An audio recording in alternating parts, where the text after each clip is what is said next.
Bonjour. Merci. Hello, hello, thank you. Je suis American Hi. from Florida. So, welcome. Thank you very much. Thank you. Merci. Thank you for the festival. And how have you enjoyed the festival here at Hellfest, and what have you been doing since the last Hellfest? Well, it's always a pleasure to play on Hellfest.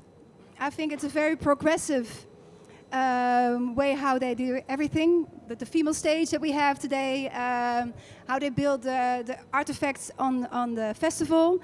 So it's always a pleasure to play here. Also, the audience is always on fire, which I enjoy very much. Yes.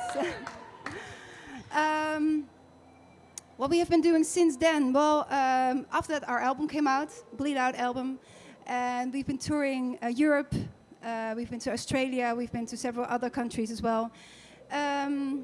And doing festivals right now, working on a new album already. So that's what we've been doing so far. Fantastic. And I forgot to say that I'm with All Rock here. And what can we expect with your next album? The next album, that's a good question. It's very in an early stage still.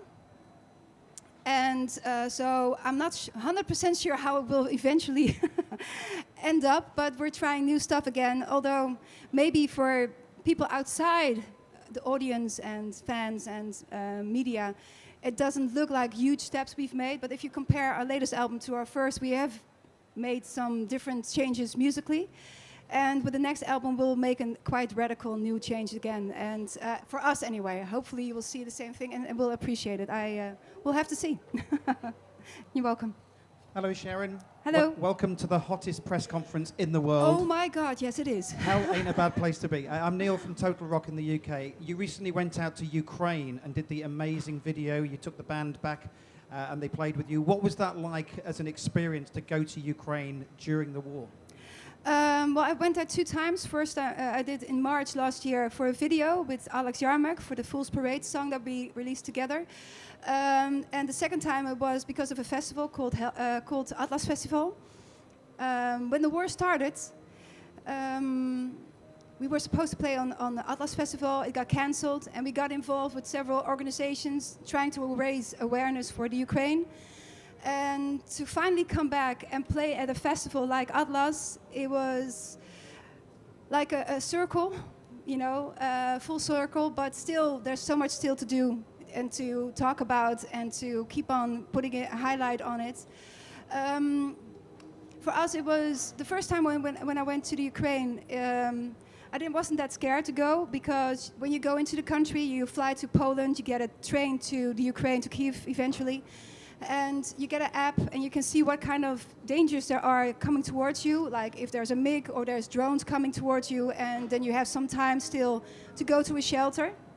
The second time I was scared shit because of the fact that they had bombed Kyiv just before the Atlas Festival was supposed to happen, and they bombed the children's hospital and there were many casualties, and they postponed the festival by a week, which I have never had seen in my complete career, that anything was possible to postpone by a week. But every person on that festival said, we're going to postpone it, we'll do anything to be there and to still have our music and to have like a comfort kind of thing for the Ukrainian people, for Kyiv people. And I was really inspired by that, because it was like the resilience of the Ukrainian inspired me every day. I think they have no choice, of course, but on the other hand, you can also roll over and say, you know, take it all. And they don't. They really fight back with a lot of honor and dignity. And to see them, how they do the war, compared to the Russians, they attack every civilian, while the Ukrainian only attack military targets. It's a huge difference of how we see a lot of things happening in the world right now. So going there was an honor for me to be part of that, and yeah, I hope to do so in the future again. You're welcome. Hi, I'm Siam from Metalma TV France. Hello. Thank you for your humanity. We love that, really, in you. I have a question. Sorry, because your answer was really, truly amazing just before. Yes, as an artist, how do you physically and mentally cope with this extreme weather? With the weather? Yeah, with the condition on tour. And do you feel like climate change is becoming a real challenge for live performance? Let's be true. Yeah, well, that's another topic that is close to my heart as well. Yeah, well, it's not easy for anyone to be here. Actually, they wanted to cancel the press conference because it's too hot in here. But I think it's two important issues to talk about today, and I'll redo my makeup later on. I don't care. Anyway, yeah, I think climate change is a thing. I am not a denier of that at all. I think our album, The Silent Force, at the time was dealing a lot with topics on that as well. And it's unfortunate that there are so many issues in the world right now that we don't have, that we're not focused on that much anymore, that we have to focus on dealing with wars in the time to, instead of trying to face another danger for everyone, which is climate change. You're welcome. Hello. Hello. Oh, I have a question more technical than Yeah, no deeper problem. than the others. It's about you. Night after night, you put impress vocal performance, and it's really, really, really impressive. How do you handle with that and keep shape with your voice with the really difficult weather, really hot, cold with the AC and all this time? How do you handle with that to keep a really best performance night after night and impressive than night after night? Like Well, actually, we came just from Denmark, where it's like 12 degrees colder than here, so we make a huge change. I was wearing a sweater yesterday, and now I'm. Well, I'd rather wear as less as possible. But to answer your question, it's not a very rock and roll answer, because the older you get, and of course with the most playing on festivals like these, that people are expecting a good presentation of the band. It's a lot of sleep, alcohol-free beer. That's just me. The rest of the guys, they can do whatever they want, But it's for me, for my vocals, it's important to maintain my health and have a lot of sleep, which is pretty boring. But, I enjoy performing on stage a lot. And so to do what I love best, I have to take certain measurements, and I will. You're welcome. Hello. I'm Elisa from the Road to Rock. Hello. Hi. So my question is, recently you collaborated with a Ukrainian artist. Yes. You said you're working on more new music. Do you have more collaborations coming up, or who would you like to collaborate with? There's actually a lot of collaborations coming up. Another one from the Ukraine, which I'm not allowed to talk about yet. And also with some other people, someone from Germany, someone from Sweden. So I'm featuring a lot of stuff at the moment, so which I enjoy very much, because you get to know other people as well outside of your own music stream, and and I love doing that.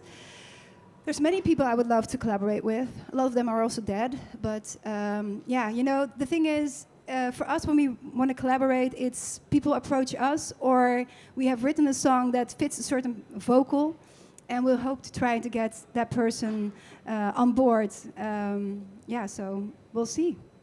You're welcome. Hello, Dawn from All Rock again. Right. Oh, yeah. I know.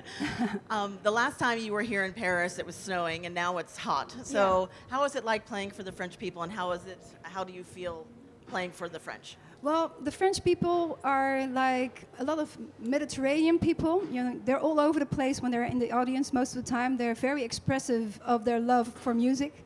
And that's always the reason why we love playing for, the French people, but also the Mediterranean people, because they're very vocal and they're very expressive. And you need that energy to perform as well. And the more love you get, the love more we can spread it as well. So it's an interaction that is well needed. Yeah, you're welcome. Hi, this is Arky Music from Mexico. Hello, Mexico. Hello. Yay.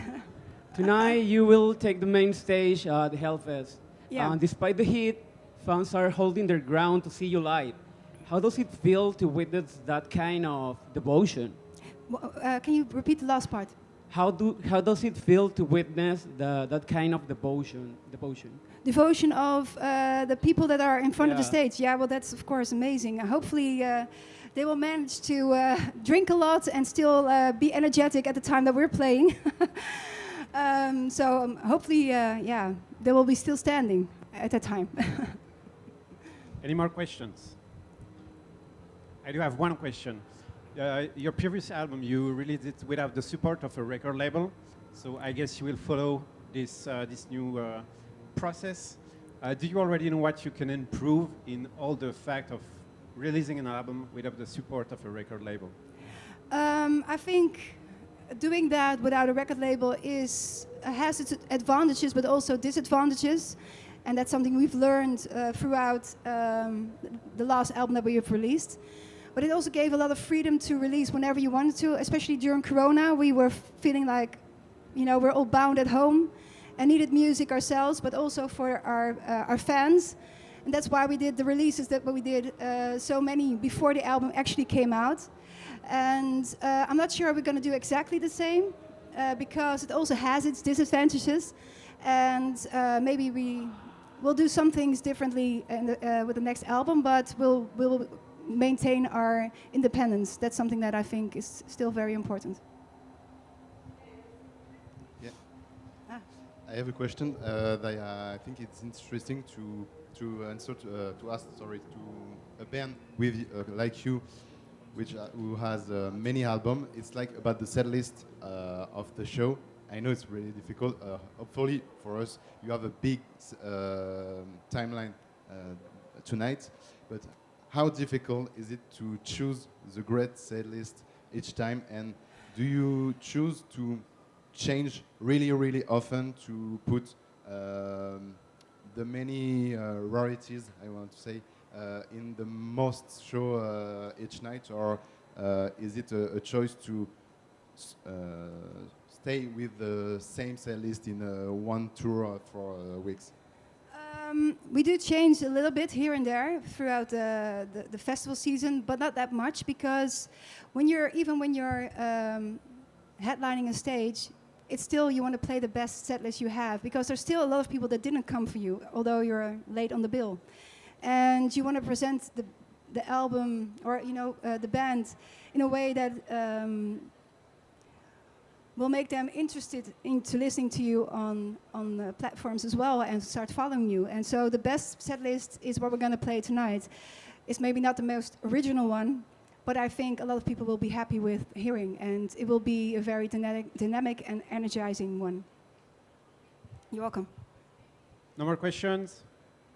Thank you very much, Sharon. You're welcome. See you later. Yay. Thank you. Thank you for being here in this heat. Bye.